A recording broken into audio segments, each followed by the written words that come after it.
Michael swept his hand out over the crowd. We in this room are the future. It is your responsibility as counselors of Westland to carry the word throughout the country. Take our message of peace to the good people. They will see the truth in your hearts. Please help me. I want our children and our grandchildren to be the beneficiaries of what we lay down here today. I want us to set a course for peace to carry us into the future. So when the time comes, future generations will benefit and thank us.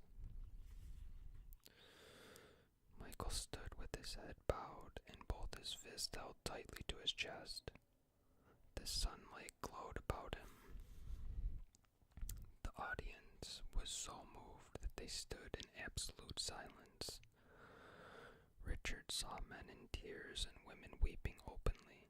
All eyes were on Michael, who stood still as stone. Richard was stunned. He had never heard his brother speak with such conviction or eloquence. It all seemed to make such sense. After all, here he stood with a woman from across the boundary from the Midlands, and she was already his friend. But then 4 others had tried to kill him. No, not exactly, he thought. They wanted to kill her. He was just in the way. They had offered to let him go, and it was his decision to stand and fight. He had always been fearful of those from across the boundary. But now he was friends with one. Just as Michael said, he was starting to see his brother in a new light. People had been moved by Michael's words in a way Richard had never witnessed.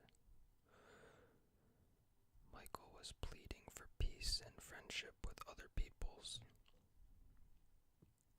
What could be wrong with that?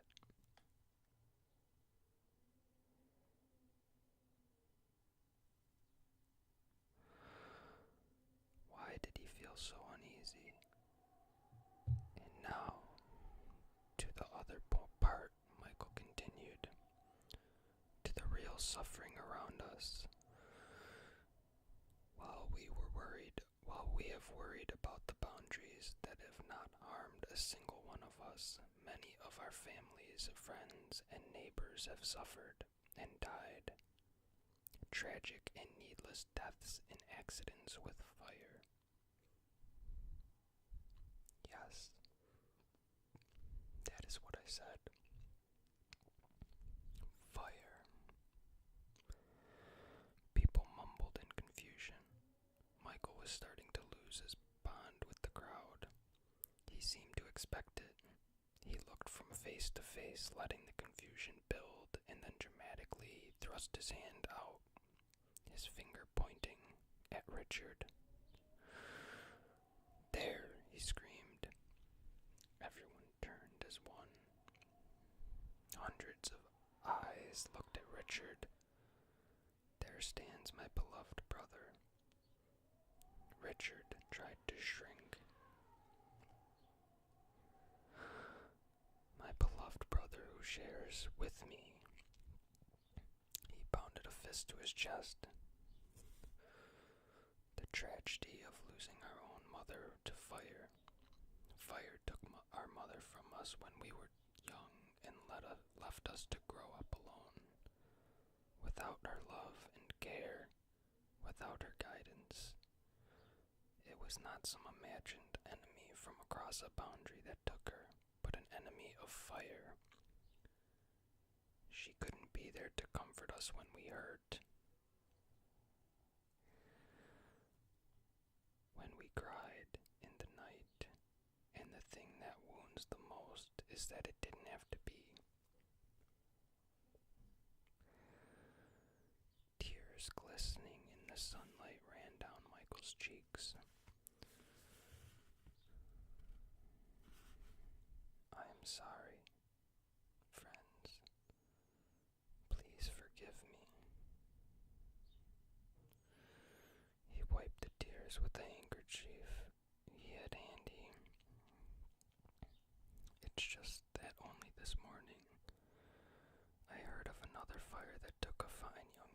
father and left their daughter an orphan. It brought my own pain back to me, and I couldn't remain silent. Everyone was now solidly back with him. Their tears flowed freely. A woman put her arm around Richard's shoulder as he stood numb. She whispered how sorry she was. I wonder how many of you have shared the pain my brother and I live with every day. Please, those of you who have loved one or a friend who has been hurt or even killed by fire, please hold up your hands. Quite a few hands went up, and there was wailing from some in the crowd.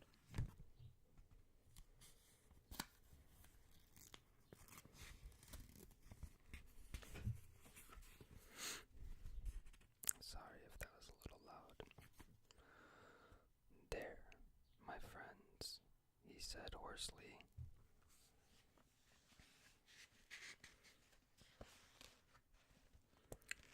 Spreading his arms wide. There is the suffering among us. We need look no further than this room. Richard tried to swallow the lump in his throat as the memory of that horror came back to him. A man who had imagined their father had cheated him, lost his temper, and knocked a lamp off the table as Richard and his brother slept in the back bedroom, while the man dragged his father outside, beating him. His mother pulled Richard and his brother from the burning house.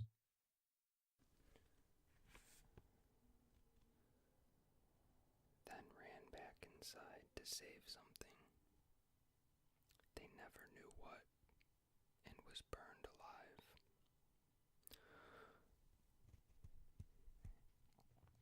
Her screams brought the man to his senses, and he and their father tried to save her, but couldn't. Filled with guilt and revulsion at what he had caused, the man ran off crying and yelling that he was sorry,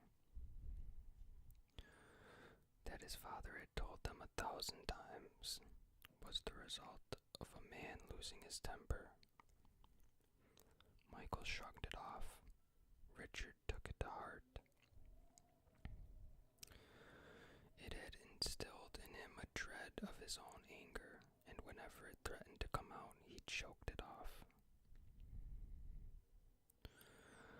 Michael was wrong. Fire had not killed their mother. Anger had. Arms hanging limply at his sides, head bowed, Michael spoke softly again. What can we do about the danger to our families from fire? He shook his head sadly. I do not know, my friends, but I am forming a commission on the problem, and I urge any concerned citizens to come forward with suggestions. My door always stands open. Together we can do something. Together we will do something. And now, my friends, please excuse me and allow me to go comfort my brother, as I am afraid bringing out our personal tragedy was a surprise to him, and I must ask his forgiveness. He hopped down off the stand, and the crowd parting to let him through. A few hands reached out to touch him as he passed. He ignored them. Richard stood and glared as his brother strode to him. The crowd moved away. Only Caitlin stayed at his side, her fingers lightly touching his arm. People went back to the food and began talking excitedly among themselves, about themselves, and forgot him.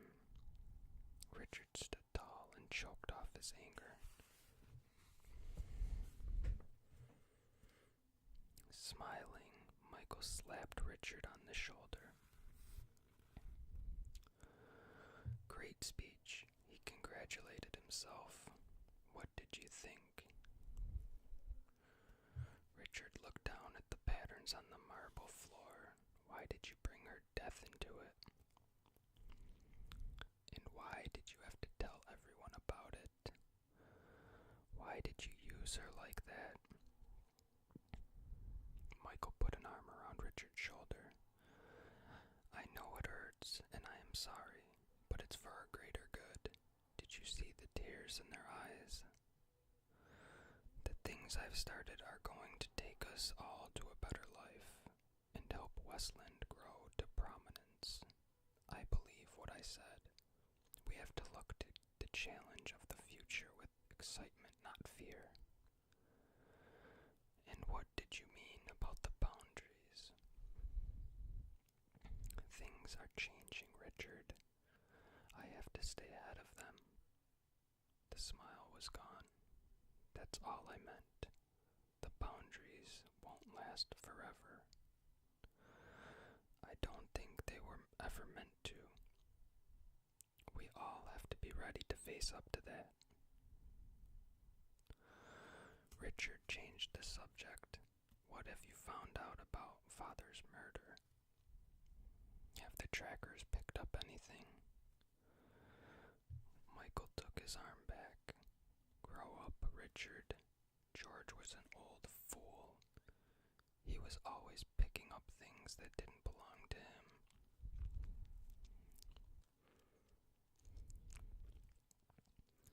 He probably got caught with something that belonged to the wrong person. A person with a bad temper and a big knife. That's not true, and you know it. Richard hated the way Michael called their father George. He never stole anything in his life. Just because the person you take it from is long dead, that doesn't mean you have any right to it. Someone else obviously wanted it back. How do you know all this? Richard demanded. What have you found out? Nothing. It's common sense. The house was torn apart. Someone was looking for something. They didn't find it. George wouldn't tell them where it was. They killed him. That's all there is to it. The tracker said there were no tracks. We probably never know who did it. Michael glared. You had better learn to live with that fact. Richard let out a deep breath. It made sense. Someone was looking for something. He shouldn't be angry with Michael.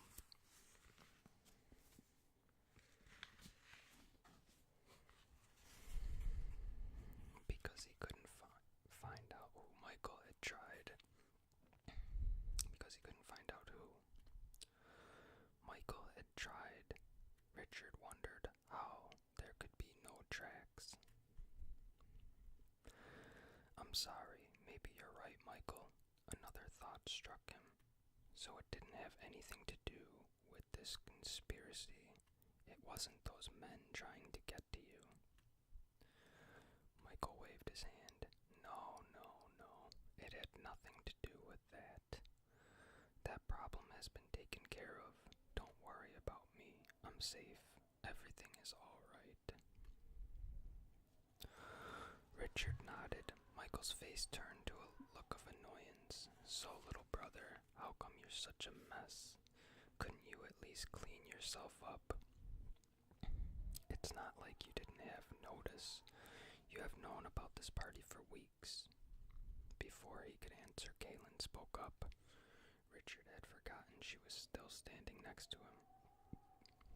Please forgive your brother. It was not his fault.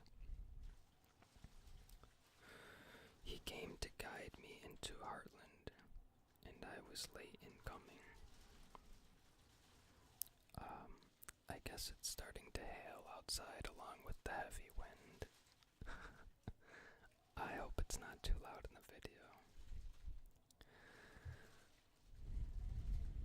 If it is, I hope it doesn't bother you. We're almost done, so just bear with me.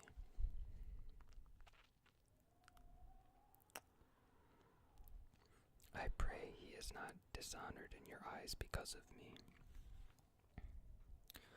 Michael's eyes glided down the length of her before returning to her face. And you are. Her back stiffened as she stood tall. I am Caitlin M. Nell. Michael gave a slight smile and a small bow of his head. So you are not my brother's escort as I thought. And where have you traveled from? It is a small place far away. I am sure you would not know of it. Michael didn't challenge the answer, but turned to his brother instead. You will stay the night. No, I have to go see Zed. He's been looking for me. Michael's smile melted. You should find better friends. No good can come of spending your time with that contrary old man. He turned back to Caitlin. You, my dear, will be my guest tonight. I have other arrangements, she said warily. Michael reached around her with both arms, cupped both hands to her bottom, and pulled the lower half of her body hard against him. His leg pressed between her thighs. Change them. His smile was as cold as the winter night. Remove your hands. Her voice was hard and dangerous. Each stared into the other's eyes. Richard was dumbfounded. He couldn't believe what his brother was doing. Michael, stop it. They both ignored him and continued to confront one another, faces close, eyes locked together.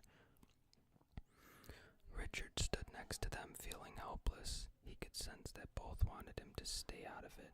His body tensed, his muscles hard, ready to disregard the feeling. You feel good, Michael whispered. I think I could fall in love with you.